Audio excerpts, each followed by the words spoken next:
Now it's time for Lefties Losing It, and here's back. Here is trans activist Jeff Marsh with more family-friendly advice, sure to turn a confused lefty into a really sad and lonely lefty.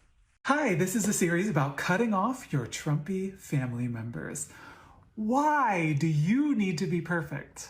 Why do you need to consider everyone's feelings and make sure everyone is okay in the situation and watch what you say and say it perfectly and say it right, while they get to say whatever? They get to be racist. And the fallout from MSNBC's Morning Joe duo, Joe and Mika visiting with Trump, continues. The lefties are fighting among themselves, folks. Grab the popcorn and enjoy. Here's Rosie O'Donnell laying into her fellow lefties, calling them despicable. Despicable. So Mika and Joe went down to Mar-a-Lago to kiss the ring. It's the last time I ever watched Morning Joe. Period. End of statement. Unreal. Unreal. For months you were telling us he's the worst thing that could happen to this country and democracy. And then you go kiss his ring? Despicable. Despicable you. Both of you. So much fun. Let's hear now from a grief counsellor who wants to help those dealing with grief in the holiday period. I think holidays are some of the toughest times after we've had a loved one who's died. So I hope these tips will help you move through this challenging time. So Thanksgiving, there is this sense of it's got to be an amazing Thanksgiving, and Thanksgiving is about togetherness. And first of all, Thanksgiving is a made-up holiday. It's actually about how we took a country away from Native Americans. So just remember that. What did he say? That's what passes for advice from a grief counsellor. Don't worry about missing your loved ones at cherished holidays cause colonisation, really. He'd be the type to berate American Indians for not being offended by the Redskins or for overwhelmingly voting for Donald Trump. Yes, those figures are right. That's according to NBC exit polls.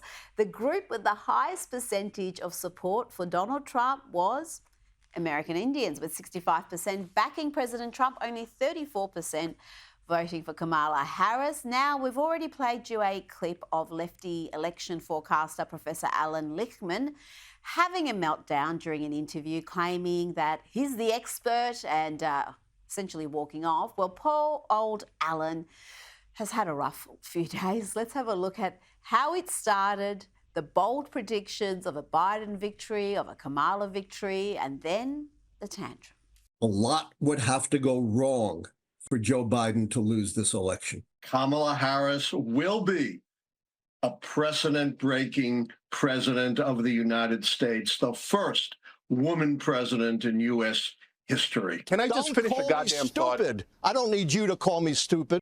That's what happens when you make predictions based on wishful thinking rather than facts. And I hope you have some popcorn left because we have more lefties attacking each other. Here is Cenk and Lichtman going at it. Enjoy. You live in a total world of denial. I read your own followers' comments, and they all trashed you, every one of them, and supported me. Yeah, so quiet with your personal attacks. Come find out again. Make whatever point you want. Don't make it personal. You don't know anything. You don't know anything. You attacked me personally. You're so deluded. Oh, right. I've only been a professor for 51 years. On this program, I've never been able to finish a thought. How many books have you published? Brother, you got it wrong. You were preposterously and stupidly wrong. So, okay, all right. Can I just finish a goddamn thought ever on this show? It wasn't over yet. Someone ordered a tall glass of shut-up juice. Hey, Allan, you deserve a tall glass of shut-up juice, so can you just shut up for a second? And let someone who knows what they're doing. You're so right, Pierre. Okay? You're so right. We're so unified right now. You want. So I will not sit here and stand for personal attacks, for blasphemy against me. You don't need to do that. You don't boost your ego against you? Who the hell are you? Are you Jesus Christ, you loser? Okay, make your point. Joining me now for more Lefties Losing It content is Sky News contributor Kosha Gaetz. Let's have some fun and frivolity, Kosha, before we get into the serious stuff, including Trump's inspired pick for Education Secretary. Allan Lichtman, goodness me, this saga continues after the week-long tantrum, and we've brought you plenty of clips about that. He's now announced that he's leaving X and shifting his social media presence to lefty safe haven Blue Sky. I've got to say with this guy, he really has embarrassed himself this week. I can't work out if these predictions and his refusal to accept reality and just doubling down on this narrative is, I don't know, wishful thinking. He really wanted it to be true, or whether some of these pollsters are actually trying to influence the election result by pumping up certain candidates and presenting their data in a certain way. I just don't understand how they can be so wrong so consistently when it comes to Donald Trump. I think there's definitely something to the latter, where the polling industry, which is like a $20 billion industry in India, is in the business of shaping public opinion rather than measuring public opinion overall. That's certainly true. Even with Brexit, you saw it with the 2016 rise of Trump, and 2020 as well. They overall predicted it correctly, but by less. They thought he was going to lose by a lot, and he didn't. And even now, it's interesting with Allan, though, because he has this cute model. It made him famous. The keys, something different. And he was right for 9 out of the 11 previous elections. And he's not the only person who's wrong right now. So there was a more graceful way to bow out gracefully. And just these tantrums are going to live on X, whether he has left X or not. And it's unfortunate. He'll be back. They keep leaving. They keep announcing their departure like they're at the airport. No one needs to know you're leaving. You just delete your account. They go to Threads. They go to this new one, Blue Sky, whatever this one's called. But they'll be back because the traffic, the interaction, the presence is It's the place X. to be. It is. So they kind of just come back with the tail between their legs. Talking about tails between legs, MSNBC program Morning Joe, the host spent, 7, 8 years demonising Trump, calling him Hitler, threat to democracy, and much worse. But in an effort to save their sliding ratings, they asked for a meeting with Trump. They were somehow granted that meeting. I thought that was very generous of the president.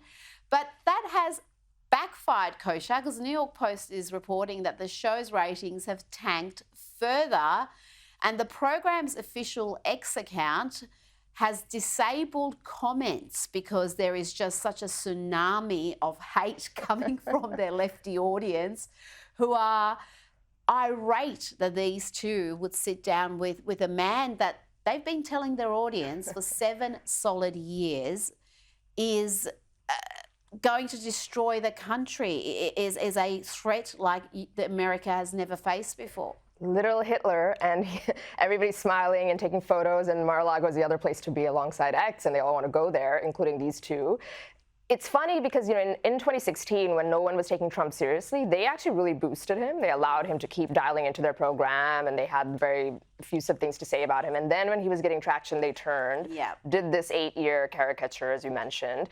And now I'm not sure they thought it through, because who are they speaking to? The Republican base did not like to see them and actually didn't want the meeting to take place, doesn't want any reconciliation. The Democrat base, some of them, the ones who really believe he's Hitler, are not happy that he took that meeting. So I'm not sure who they were speaking to. And Comcast, the parent company, just spun them off. And so they're going to be publicly traded now, the entire cable package, including MSNBC. They might have new owners in the future. So I think they've got a tough road ahead. Oh, absolutely. I mean, MSNBC's primetime ratings have plummeted. It's not just the Morning Joe program. And I thought maybe that was behind their not demand, they're begging to meet Donald Trump, because maybe they thought, okay, we need to change tact here. Obviously, we picked the wrong team. But you're right, their audience isn't open to that. Their audience is hard left. They don't want them meeting with Donald Trump. They've dug their grave. Don't understand why Donald Trump would give them this meeting. Unless he's playing some sort of 4D chess, he knew how this was going to backfire and completely destroy them. I think he likes to see people who are his foes be self-humiliating, like humiliating themselves. There's probably something to it that we don't see. Oh, maybe he anticipated this, but I don't know. But the president-elect does remain defiant about his nominations for key positions, including Matt Gaetz for Attorney General. And that is one of his most controversial decisions. He was asked about it. Mr. President, are you reconsidering the nomination of Matt Gaetz? No. It's a fairly emphatic answer. Gaetz has been a victim of lawfare himself, Kosha, and I wonder whether that's partly behind this nomination. Trump wants someone who's personally been impacted, who's got not just the ability but the motivation to tackle this huge area. This is one of the biggest tasks. 100%. So the DOJ of all the picks, it could be argued as the nerve center of the whole thing and his ability to successfully execute the mandate he was handed in this landslide election. Because the first time around, his Attorney General, Jeff Sessions, was aligned with him, but maybe didn't know how the system worked and was so quick to recuse. That led to the Mueller investigation, which completely hamstrung his first administration. Yeah. And then the second one under Biden is Merrick Garland and his DOJ is the one that brought 2 of those 4 cases and coordinated with the other state-run cases, which completely also potentially was going to put him in jail. Absolutely. So you can understand where he's coming from, and he wants a brawler, a real brawler. A lot of other people have also been quick to criticize Matt Gaetz' lack of experience, allegedly, but he is a lawyer. He graduated from a good university. He passed the Florida bar exam on the first round. He's a pretty talented cross-examiner. He's young. I think, that's okay. You can have technically strong people, legally technically strong people underneath him and have somebody like him at the top, but he is very controversial. A lot of Republicans are his enemies, and buckle up because this is going to be quite the fight. And you can understand why some Republicans don't like him, and I'm talking about the politicians here, not the voters, because he will go after them too. He will talk about how they are bought by the lobbyists and the insider trading. And he doesn't want that. He wants the mums and dads, the $10, $20 donations to fuel campaigns, to have some honesty there. And I've got to say, I think most Americans, whatever side of politics they're from, would embrace that. Donald Trump has named his transition co-chair, Linda McMahon, as his pick for Education Secretary. She has previously served in Trump's first term as leader of the Small Business Administration. She is a highly capable businesswoman. There is no doubt about that. Decades of experience. But she also did this in a former life. Here she is with Kane at the WWE.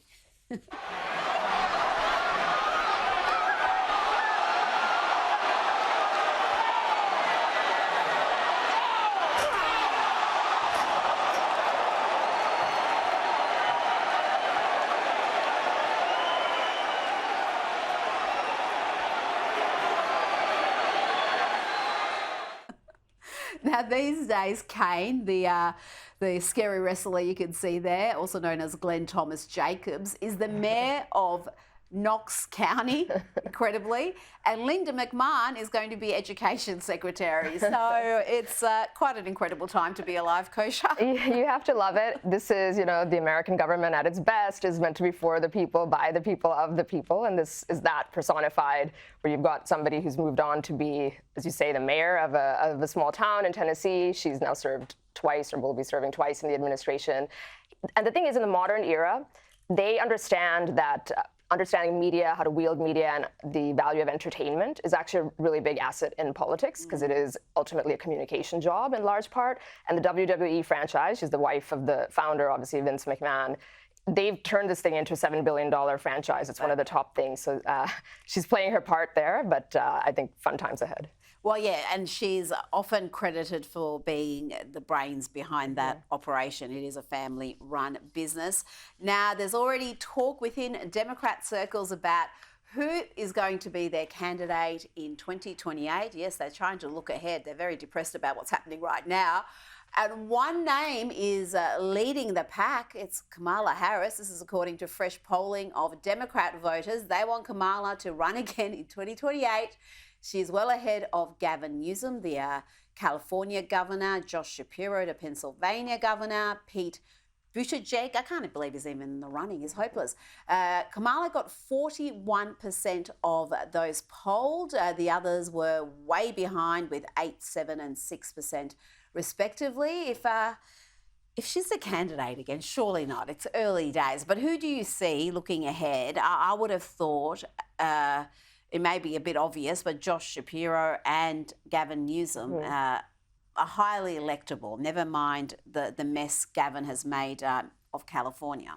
Yes, for sure. This, I think, is a statistical error. There's recency bias. There might be sympathy bias, something coloring those numbers. She's never won anything nationally, and other people who ran against Republicans and lost, like Hillary Clinton, John Kerry, exited the stage. So I don't see how she's going to rise like a phoenix. In terms of who would do it, I think the ones you mentioned are right. You know, Gavin Newsom, he's telegenic, he's good looking, he runs the biggest state. His positions are very radical, given he's been running California, so that's going to be a hurdle for him to get over. Josh Shapiro is actually very popular. He governs as a moderate. Some question whether he's actually a moderate, but he governs as one. Gretchen Whitmer from Michigan, maybe, though she had that issue with the feeding the chips thing. Maybe that'll be the end of her. And just her conduct and Newsom's during COVID. Like, she was an absolute tyrant and irrational. I remember she was locking up seed sections in markets where people couldn't buy seeds to plant, but then you could do all sorts of other things. It was just irrational and cruel, and I don't know if that's going to be forgotten. Maybe it will be. It will be it's just an important stage, but I think you're right. And then Mark Kelly would be another name I'd throw in, the astronaut senator from Arizona as well. But lots of time to go until then.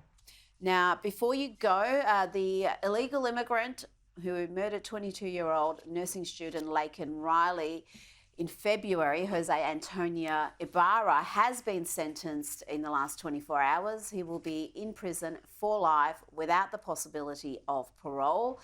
This case, Kosha, was hugely important in the months leading up to the election. It really highlighted, in a single case, the madness of the Biden-Harris border crisis, the fact that there have literally been thousands of violent criminals who have been allowed to roam free in the US. It has become a tragic but very powerful symbol of that catastrophe of an issue, and that was, among others, that was probably the biggest reason for the downfall of the Democrat Party writ large across the electorate, for sure. So some justice for the family because of this, but if you zoom out, it's meager justice, I would say, because the Justice Department failed with the whole thing. The fact that this person was allowed in here, taxpayer-funded flights are what led him from New York to Georgia, and then he did this. So it's a horrible day. Maybe with the deportation plans, even criminals that are in prisons can be deported so that the U.S. taxpayer isn't funding his life for the rest of time.